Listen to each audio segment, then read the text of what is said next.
Trump and Musk and Vance and the others are now clearly signaling their intent to ignore the court orders, keeping Musk from pillaging the government financial computers and from pillaging your personal information in them. But there has been no update on the other news that Trump's minions have already been giving loyalty tests to applicants to the FBI, to other law enforcement, to national security, loyalty tests that include questions such as, yes or no, was the 2020 election stolen, and who is your real boss?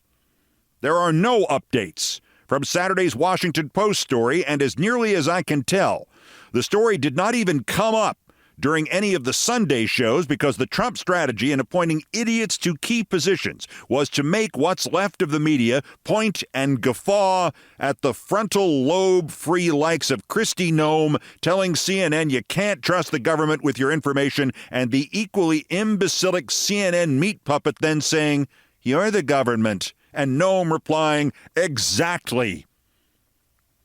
And as fun as that is, it is not news when compared to the prospect of the FBI consisting entirely of agents and the major law enforcement agencies consisting entirely of officers swearing in advance to lie for Trump whenever asked to, down to shouting his name when asked who really won the 2020 election or who their real boss is. That is the moment the FBI and all of law enforcement become not America's, but just Trump's. And Kristi Noem's response to having humiliated herself twice in different directions in 15 seconds, her response could have been for her head to explode like in the movie Scanners.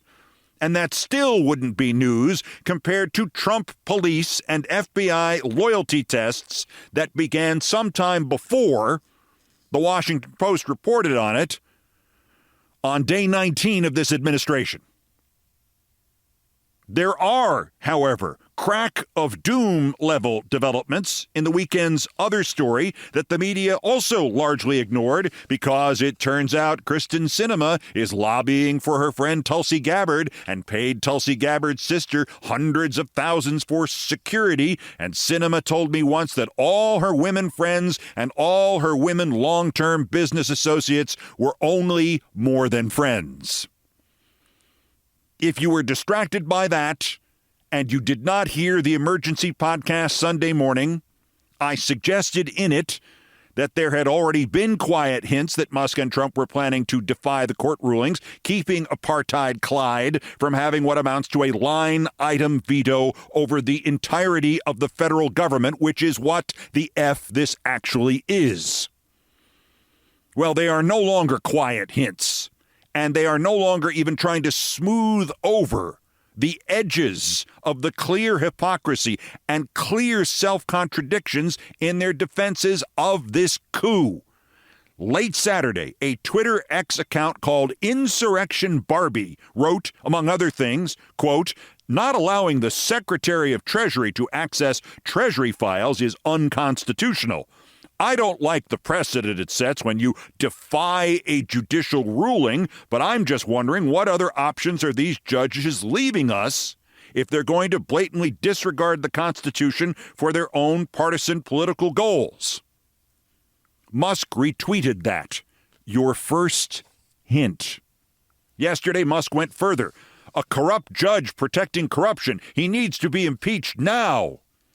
Yesterday, Vance posted, quote, "If a judge tried to tell a general how to conduct a military operation, that would be illegal. If a judge tried to command the attorney general in how to use her discretion as a prosecutor, that's also illegal. Judges aren't allowed to control the executive's legitimate power." The irony of Vance insisting a judge trying to command the attorney general is illegal when it was Judge Eileen Cannon and Justices Alito, Kavanaugh, and Thomas who commanded the Attorney General Merrick Garland in the prosecution of Trump, and thus it was judges who, by commanding the Attorney General, got Trump and Vance elected in the first place. That is so obvious that Vance didn't even bother to address it. Never mind the nonsense about trying to tell a general how to conduct a military operation. If the military operation is illegal, like against citizens of the United States, the judge has every goddamn right in the world to tell the general how to conduct the military operation with the simple message, you cannot.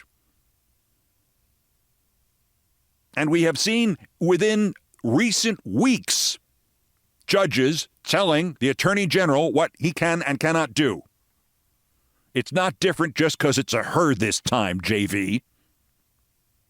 Stephen Miller, of course, went further than any of them. What we continue to see here is the idea that rogue bureaucrats who are elected by no one, who answer to no one, who have lifetime tenure jobs, this unelected shadow force that is running our government and running our country, which is twice as hypocritical even than Vance was, because it is the unelected shadow force running our government and running our country called Stephen Miller, talking about how the courts have no dominion, so the laws have no dominion over the other unelected shadow force running our government and running our country called Elon Musk. And then to top it off, Trump told one of his favorite whores, Brett Baier, that in 24 hours, he will tell Musk to go check the Department of Education. Then I'm going to go to the military. The cover will be the same. Alleged fraud that isn't fraud, waste that isn't waste, cuts that aren't legal, monetary information that is incidental to the real goal here, purging non-Trumpists and getting your private information, and at the Education Department, maybe getting your child's private information before shutting everything down and, oh, by the way, rewarding Musk by giving him all the money that isn't spent. It is obvious now that if Trump and Musk and Vance and Miller and the rest had tried anything like this, even just a month ago today, the preceding president would have been entirely justified and probably gotten significant public support in indicting and detaining them on any one of a dozen kinds of charges pertaining to trying to overthrow the government of the United States. Trump and Musk and Vance and Miller are trying to overthrow the government of the United States. It's foreign invasion level attacks against the law and attacks against the Constitution. Biden would have been justified in January if he had invoked the Insurrection Act for just a couple of hours long enough to round them all up until further notice. The question now becomes what happens when, and this seems increasingly inevitable, Trump and Musk defy all the court orders and again access the Treasury. First of all, who is going to be there to stop them? In the Washington Post story, we don't know when the Trump personnel Reich started these law enforcement interviews, nor how many interviewees said yes and sure and you betcha Trump is my real boss. And if any of them are already in uniform. And if the first of them were just randomly assigned to, the Treasury Department.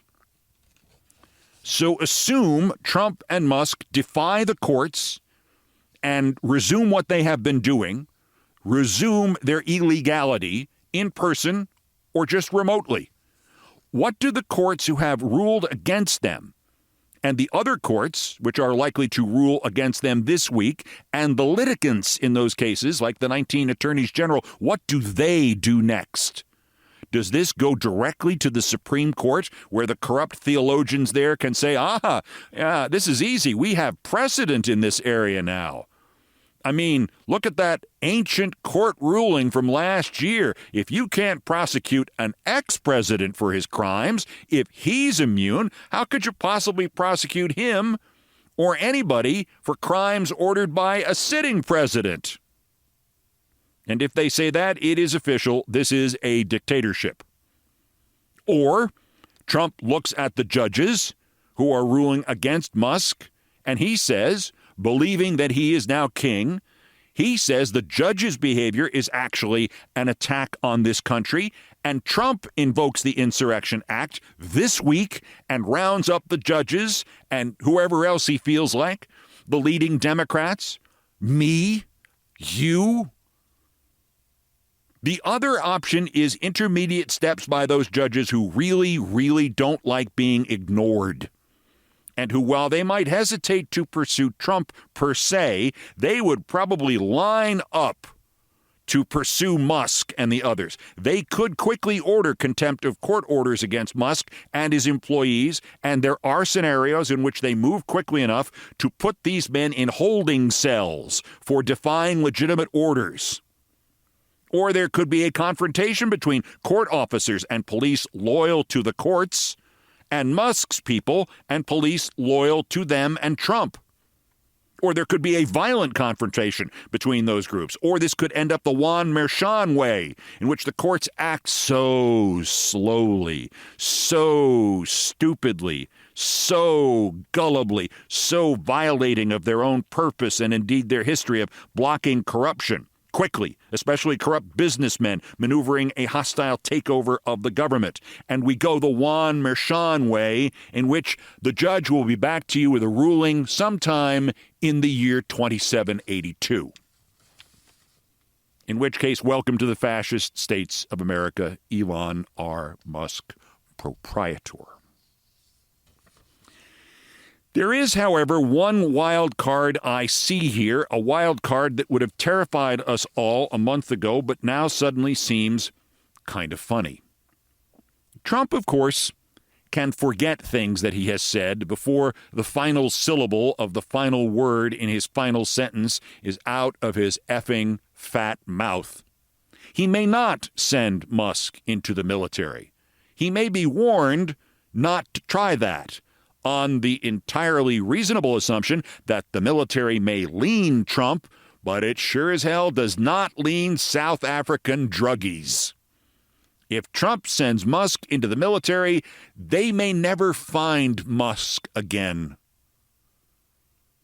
The military has never been challenged in any real degree at any point in our history. All the governmental overthrow plots of fiction, they center on the military acting, usually in protest of or at the behest of a politician. 7 days in May. It can't happen here. Other plots.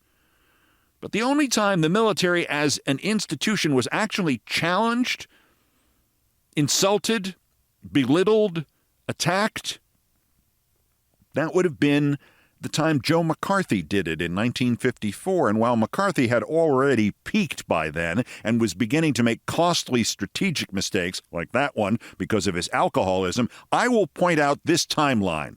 In January 1954, Joe McCarthy's approval numbers in this country were favorable by 50% to 29%. On March 16, 1954, the Army McCarthy hearings began. McCarthy's attempt to punish the Army and bend it to his will. By May, the Army McCarthy hearings were going so badly for McCarthy that they were being satirized with the effect of a fresh verbal stabbing every morning by the comedic geniuses Bob Elliott and Ray Goulding on WINS Radio in New York. By June, McCarthy's approval numbers were unfavorable, 45% to 34%. He went from plus 21 to minus 11 in 5 months. By July, reporters stopped returning McCarthy's phone calls. On December 2nd, the Senate censured Joe McCarthy. 882 days later, Joe McCarthy was dead. And all of that happened without a challenged military ever actually firing a shot or even raising a gun and pointing it at Joe McCarthy. Headed for the Pentagon, Elon? Good luck. As I said earlier, I did what I literally called for the first time in this entire series, 3.5 years worth, an emergency podcast Sunday morning. So much was I thrown by the Washington Post story about the loyalty tests. The odds are pretty good you did not hear it. It was intended to be run at this time, but I thought this should not wait. The emergency podcast was focused on the FBI loyalty tests, which I confess are the first Trumpian acts I have been surprised by in years. If you have already heard that emergency podcast from Sunday, you can hit stop now. If you have not, though, I think you should proceed. If we are not at the Fort Sumter stage in this, the Trump-Musk civil war against the United States of America, against the government, against the Union itself, if we are not quite at Fort Sumter right now, Fort Sumter has just popped up on the GPS display.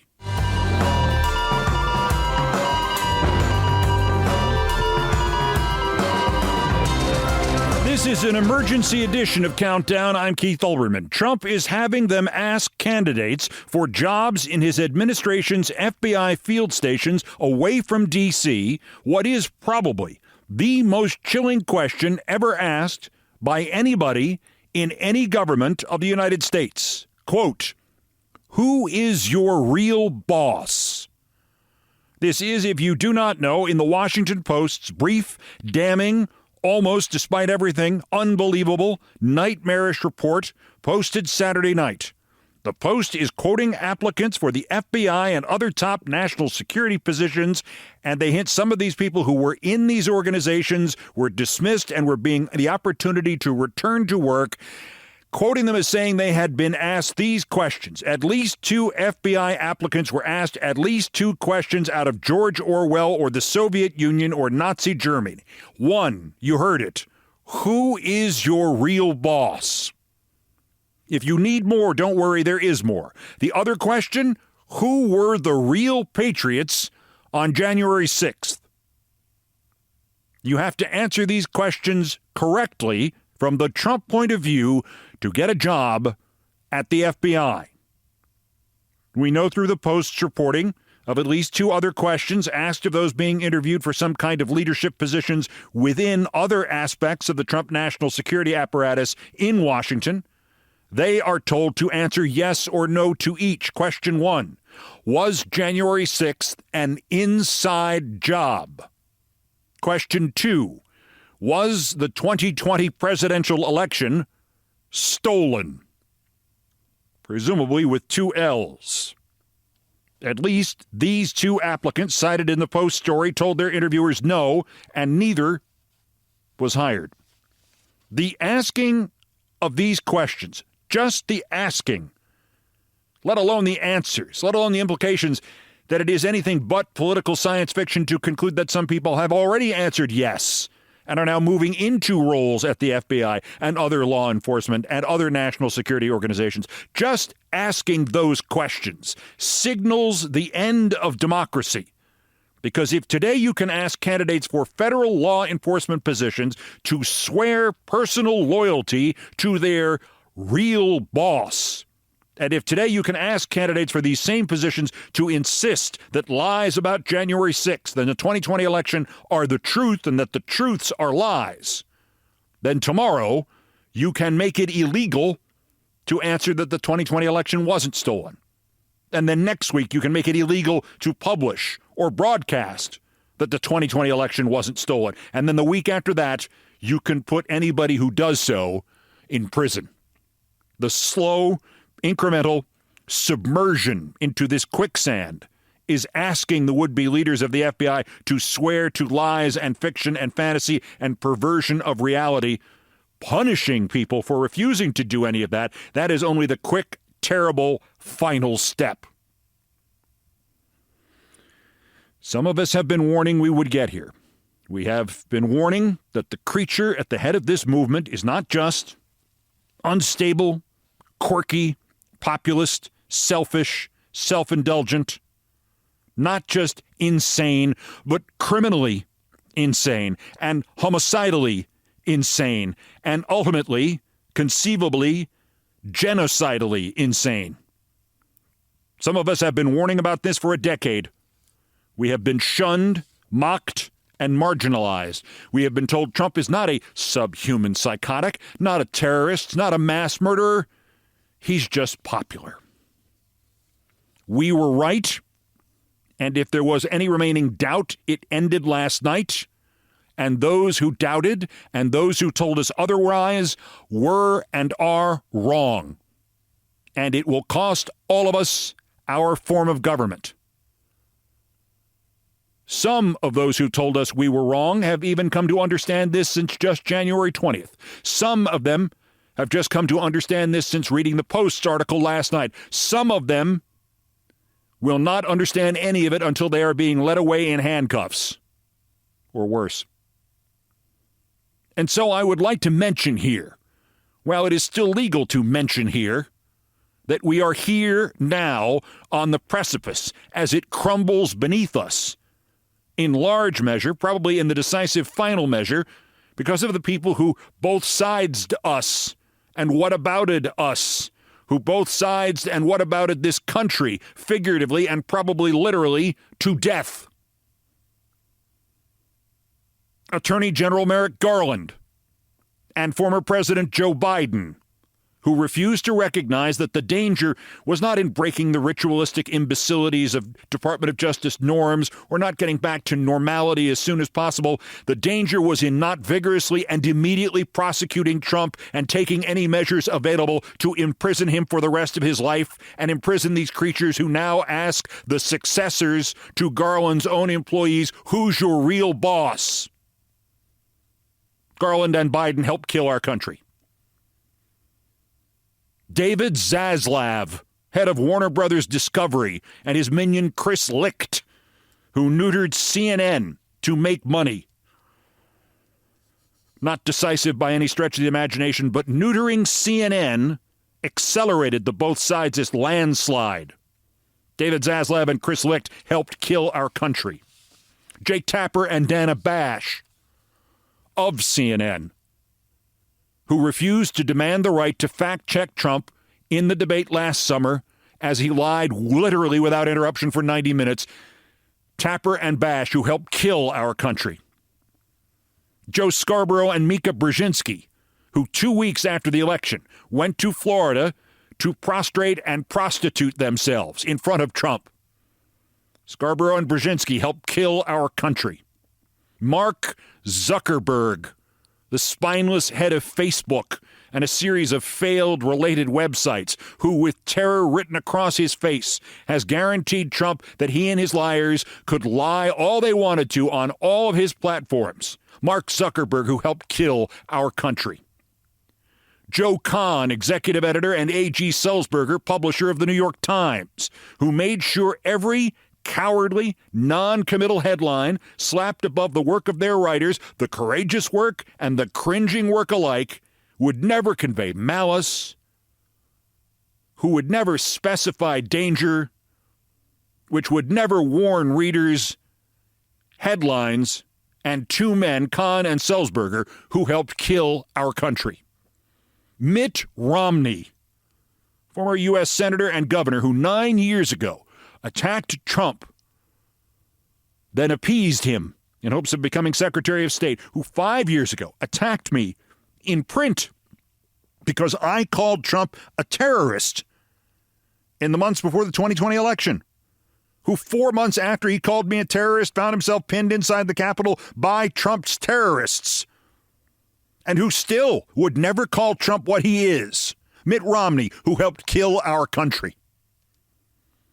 Countless nominal Democrats who, since the election or since the inauguration or both, have sought to find compromise or move towards bipartisanship with Trump and an evil machine that wants you to say only one thing. Not bipartisan this, compromise that. They want just one thing from you. You are my real boss. Chuck Schumer, who used the phrase "stop the steal" last week. I guess he thought it was funny. John Fetterman, Eric Adams, Mark Kelly, Akeem Jeffries, Chris Coons, nearly all of them in that party to some degree, great or small, briefly or still in progress. Someone looking to get to a yes on Tulsi Gabbard or Kash Patel. All of them who helped kill our country. And dozens upon dozens of commentators and reporters and newscasters and columnists who I'm sure all wanted to say more, but they had mortgages to pay and careers to consider in a shrinking medium and guest bookings they could not jeopardize. Bob Iger, Van Jones, Andrea Mitchell, Katie Tur, the other executives of ABC News, the executives of 60 Minutes, the new head of MSNBC's parent, Mark Lazarus, looking to make MSNBC more accessible to Republicans. Everybody virtually at Politico, Chris Cillizza, Chuck Todd, Kristen Welker. And we can pick Kristen Welker almost at random to represent the media. For when last April a video appeared of a Trump pickup truck with flags flapping in the highway wind and an illustration, a sticker or decal on its bumper showing then President Biden bound and gagged full size as if he had been kidnapped and beaten or murdered and thrown into that Trump truck. Because that, at heart, is what Trump's friends wanted to do and wanted you to know they intended to do. When that image, we don't like the president, we'll just kidnap him. We don't like the election outcome, we'll just kidnap the winner. We don't like your answer about who really won or who's the boss, we'll just kidnap you. When that image appeared in public and it was shared by people who were proud of it, Kristen Welker spoke for a generation of journalists when she said, "It is yet another reminder that we are covering this election against the backdrop of a deeply divided nation." Instead of saying the truth, which is that it was yet another reminder that we were conducting this election against the backdrop of an incredibly dangerous percentage of this nation being willing to kill a president to get their way. And an equally incredibly dangerous percentage of this nation being gutless people like Kristen Welker and Joe Scarborough and Joe Kahn and all the rest, being unwilling to say what was true, being unwilling to say what was happening, being unwilling to warn those who doubted that it was coming. But it was coming. And now it is here. Who is your real boss? Day 20. Oh, and two more final championship names on this list. Jeff Bezos and Will Lewis of the Washington Post, whose reporters took this final fatal straw, who published the reality that would-be FBI officials are being asked as a condition of employment, who's your real boss, who printed this figurative crack of doom for American democracy and representative government and freedom of speech. And when they did put it out, even in the Washington Post, they placed it as, scrolling down from the top of their homepage, they placed it as their 33rd story from the top. 33rd, immediately following 3 stories about player trades in the National Basketball Association. Democracy dies not in darkness, but in lies of commission and lies of omission. And you, Mr. Bezos, and you, Mr. Lewis, and all the rest of you have committed both kinds. And soon it will be illegal not to lie. If you're applying for the FBI job, we are already here. It is, in essence, illegal not to lie about the 2020 election. It is illegal not to lie about where your loyalty lies. The Constitution, the law, or this pile of human feces.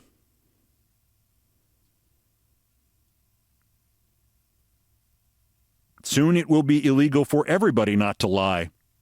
And that, perhaps, will be about the time, Mr. Bezos and your friend, my former colleague, Miss Sanchez, when you suddenly realize that your own lies to yourselves will have to end.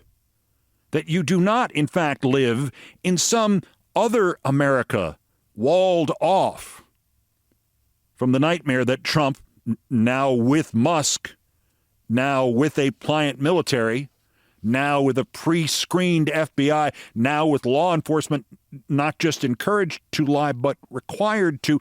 You, Jeff and Lauren, you do not, in fact, live walled off from this living nightmare. You, sir and madam, are here with the rest of us, the damned, and you are just as screwed as if you had actually stood for something. And I hope to God you make me eat my own words, because I hope to God that you really do stand for something and that you have an idea that you have been keeping secret from us. Because as if somehow this were not bad enough, if these questions were not being asked as a litmus test, will you lie for Trump? Will you kill for Trump? Will you be the FBI for Trump? Will you make up evidence for Trump? Who's your real boss? If this were not bad enough, Trump has already gotten around to firing the head of the National Archives, because the National Archives only asked him to give back all the stuff he stole for a year. And what that means, Jeff Bezos and Lauren Sanchez and all the rest of you, what that means is, if you and I aren't next, we're soon.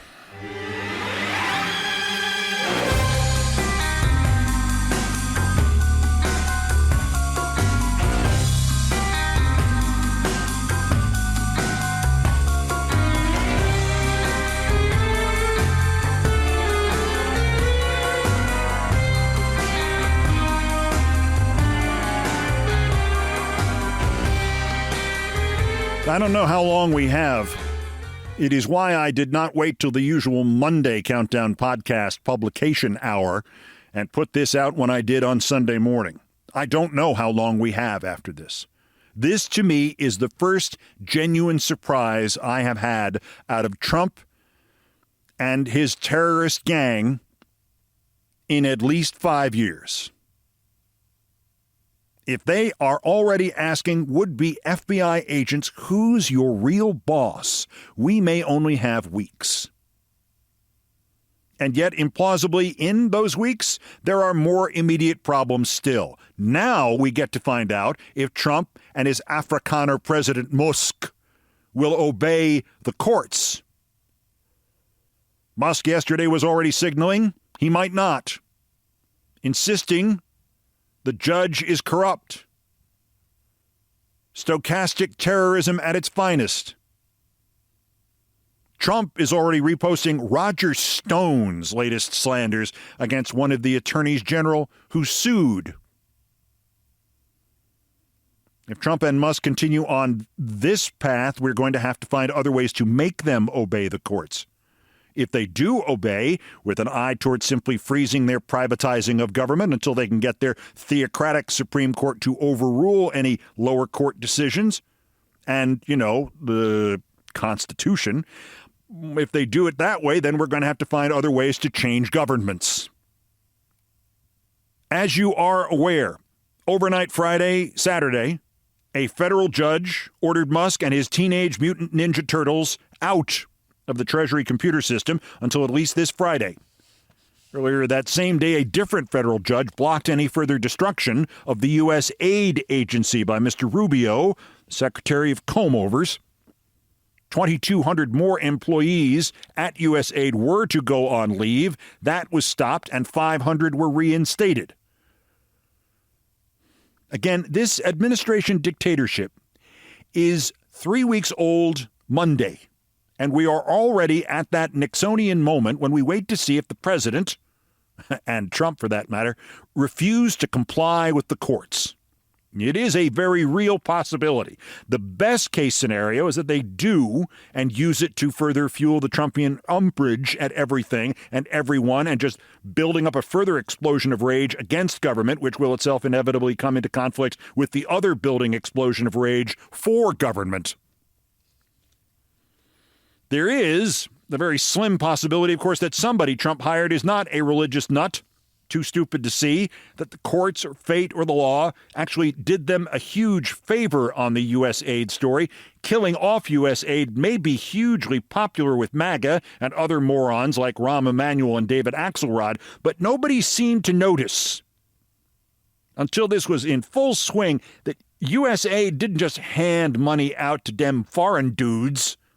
41% of the food USAID bought for international assistance was bought from U.S. farmers. $2.1 billion worth.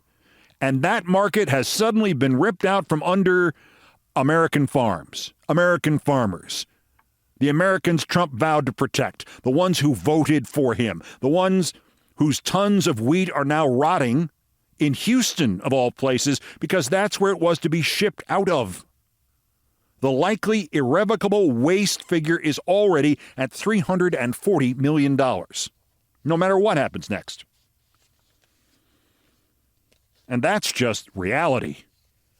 Musk and Trump, or Tusk and Mump, crapped all over the economic vibes, too. Economists expected consumer sentiment to soar under Musk because, after all, nothing says profits like people who will happily destroy the planet and kill suffering millions worldwide to raise the price of stock shares by 49 cents each.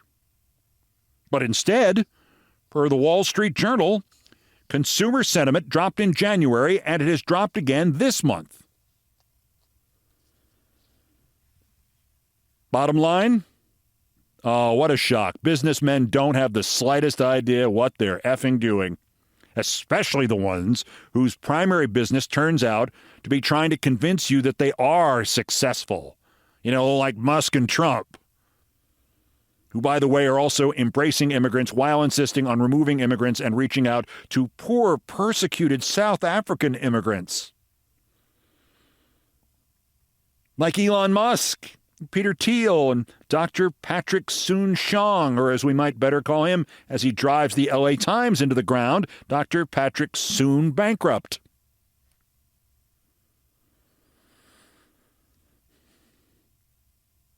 One last time before I break on one familiar quote. Not, "Who's your real boss?" This is the quote from the Yale historian Tim Snyder, as the New York Times got him to phrase it. Trump is in the classic dictatorial position.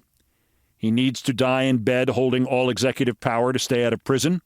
This means that he will do whatever he can to gain power, and once in power will do all that he can to never let it go. This is a basic incentive structure which underlies everything else. It is entirely inconsistent with democracy.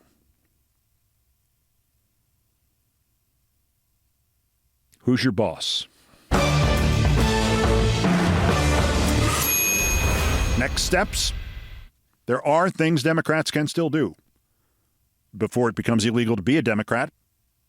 And everybody has to swear. Everybody has to swear under oath, not just loyalty to Trump, but they have to swear under oath that Trump had the election stolen from him. There are next steps. Things Democrats can still do. Americans can still do. Those who need to atone right now can still do. That's next. This is an emergency edition of Countdown.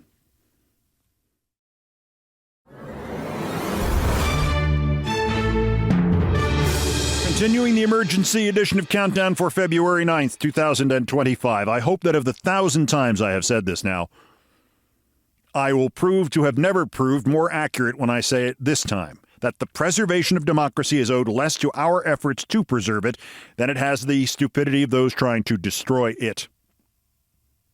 As hinted at before the break, these guys literally cannot figure out whether they hate immigrants or love immigrants, and which ones are the good ones.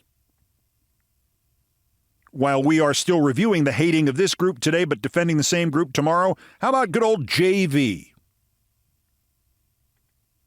Musk goes outside all the laws and all the rules and installs a 25-year-old anti-Indian racist with what amounts to veto power over government spending.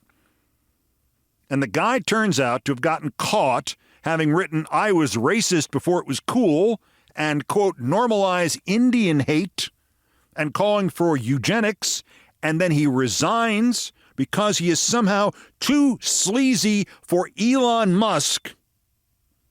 And then Vice President Vance, JV the VP, demands that this pro-eugenics Musk slave be rehired.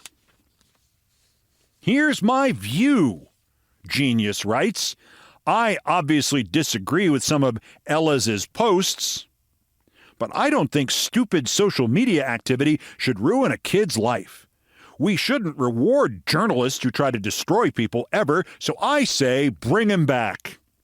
If he's a bad dude or a terrible member of the team, fire him for that. We shouldn't reward journalists who try to destroy people ever, says a spokesmodel for the website that pushes libs of TikTok and other online fascists. And remember, Musk claims X and all of them, they are journalism now. They are the media. But we should never reward journalists who try to destroy people ever, especially the ones who try to destroy 700 or 800 of them a day. I don't think stupid social media activity should ruin a kid's life. The kid in question is 25 years old.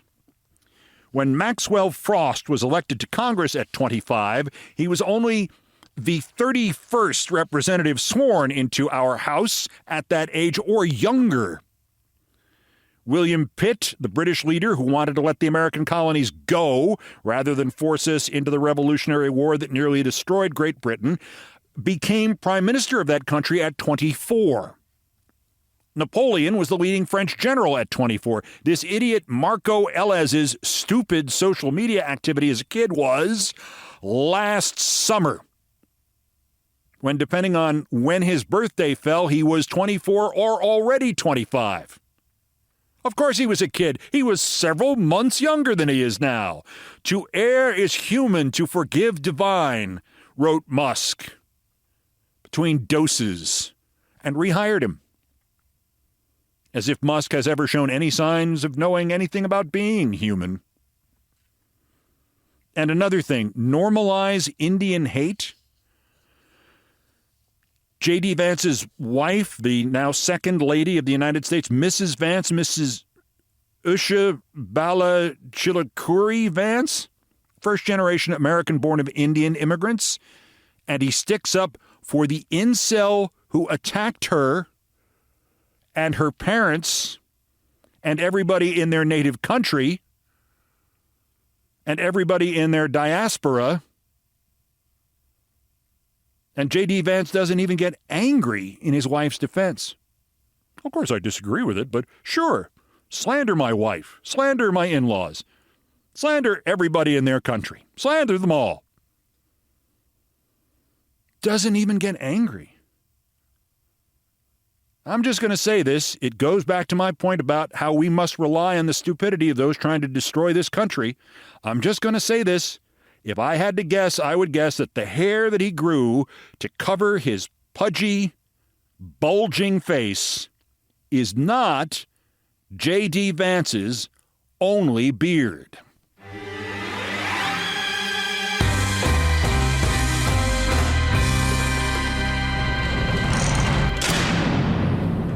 The other cave-in that I should mention on Who's Your Boss, Your Real Boss Day, is that co-presidents Mump and Tusk have set themselves up for the dawning realization by the MAGAs that the $2 trillion that they say they are going to cut may not go to the swamp, and it may not go to those stupid, starving people in wherever land. But guess what? It also is not going to go back to American taxpayers or even Trump sloths. This entire government efficiency thing has been a scam from the beginning. Musk is so transparent and hated that it is finally getting through to the morons who supported him that it has been a scam from the beginning. The money not spent is going to Musk and other billionaires in the form of tax breaks, and maybe in other forms too. Other billionaires, and maybe if they are nice to him, like news media executives could be nice to them, it might go also to just some plain old millionaires. This was Congressman Mike Flood of Nebraska to Bloomberg News about stage 2 of Doge. Simple, just run-of-the-mill comment about how it's going to inflict pain on the people who voted for it. Quote, "It will be littered with a collection of ideas, some of which Americans are going to really not be for. But hey, if we don't sacrifice, if we don't understand that this is going to be a painful process, nothing's going to change. My message to the American people is we as a nation, as Americans, have to recognize that this is such a big problem, our debt, that we're going to have to say no to some programs that we like, but we simply can't afford. You know, programs like Medicaid, food stamps, child care tax breaks, by taking educational scholarships and taxing them. Because there's nothing Republicans like better than confusing their idiot base by deliberately conflating governmental debt, American savings bonds, and, of course, the multi-million-dollar bank equivalents of savings bonds, government programs that pay Americans money that they need to, not starve, kind of stuff that actually truly fuels the economy. The Republicans like conflating that with things like your credit card debt and your bankruptcy and the money you spent on OxyContin. As suggested earlier by that consumer confidence note, it looks like even the MAGAs are figuring this out. The Nebraska congressman who wants you to know this is only going to hurt a lot for a long time, and we're all going to be in this together, and he doesn't really care because he's not going to be as together in it as you are. Mike owns 15 radio stations and 7 TV stations, and he owns News Channel Nebraska. But he's just like you and me, only has enough money to never notice any of this. Which swings us back to money and Mump and Tusk and the big thing that the clapping monkeys enjoyed last week when Time magazine put President Musk on the cover and Trump got off a brilliant zinger that he just thought up and nobody has ever used before, ever in the history of the whole world, other than, the 10 or 12 million people who've said this exact same thing before. I didn't know Time magazine was still in business. Very witty. Not just the bon mot, but truly the mot juste, as usual, from our greatest president, not counting the other 44. And some of the fictional ones. Moron. Absolute freaking moron. But you do have to give him some credit for this, the fact that he was not shot by somebody else's husband in 1977, or he hasn't been in jail since 1985 for something he did in business, or he didn't flee the country after one of his bankruptcies. This owes largely to this amazing ability he has to flood the nation, or his part of the nation, with so much bullshit all at once that nobody would ever think to come back to him after he said, I didn't know Time magazine was still in business, and say, wait, sir? 2 months ago, Time magazine gave you that Person of the Year award, and you said it was a great honor? I may be mistaken on this, Mr. President, El Presidente, my real boss, Trump. I thought you remembered Time magazine was still in business then, maybe.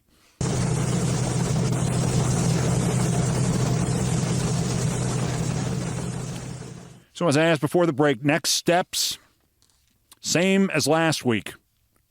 Senate holds on everything Trump wants. A Senate hold on everything Republicans need support on. Do a Tuberville. Whatever it is, hold it. If nothing else, you piss Trump off. You inflict pain. You remind him he is not invincible. I mean Musk. That also applies to Trump. And in the House, the overnight symbolic filibusters against Russ' vote, they were great, limited impact, pretty good visibility, at minimum showing some Democrats are not in a coma.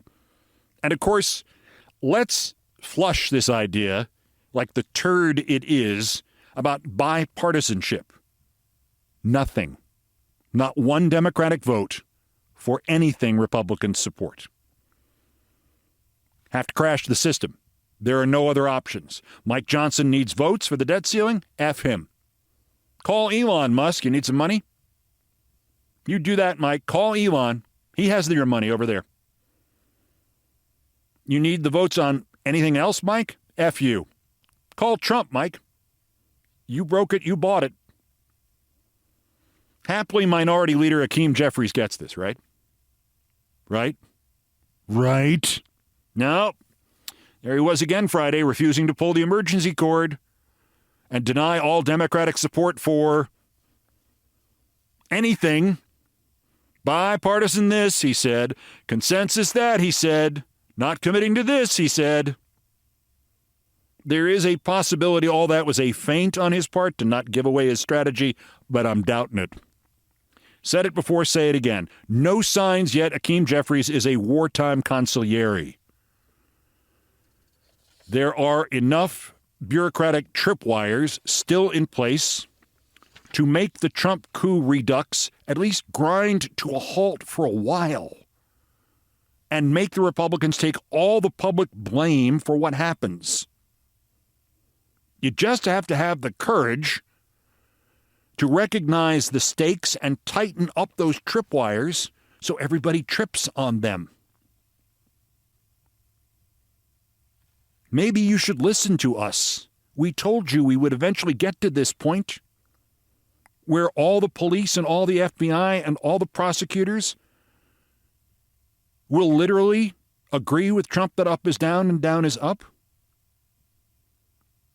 You must fight back. But this would require Jeffries to either come to Jesus and fast, or it's going to require the wartime consigliere that I keep referring to, or if you want to update the cultural reference a little bit, and never mind the consigliere, we'll call it, we need the war doctor.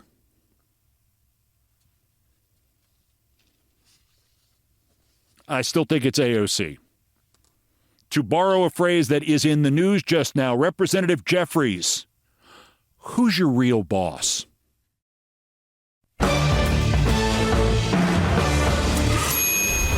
I don't know when the next edition of Countdown is going to be. As you know, the schedule now is Mondays and Thursdays, and this is not Monday nor Thursday. It's Sunday. As I said earlier, I just didn't think this could wait. We are now down to loyalty tests. Will you lie for Trump? Will you swear to lie for Trump? Will you insist unreality is reality? All of the cliches that we have ever been accused of using turned out not to be cliches, but in fact, Trump using Hitler's favorite speeches and perhaps 1984 as a kind of guidebook. I don't want to say I told you so. I know you told them so, too. So I do not think there will be a new edition tomorrow, but hell, I didn't think there was going to be a new edition today either. And then as I was writing this up, I thought, this can't wait. This needs to be said right now. So have a nice Sunday, if you still can. I think there's a football game or something later. I won't be watching it. Certainly there will be a new edition later in the week. It is probably going to be Thursday, but who in the hell knows? I'm not going to do any of the cutesy how many days left. I'm not going to say thank you for your time this time till next time. I'm not going to do any of it. I am just going to simply close by saying I'll be back, if they let me, whenever I am back. And until then, good night and good luck.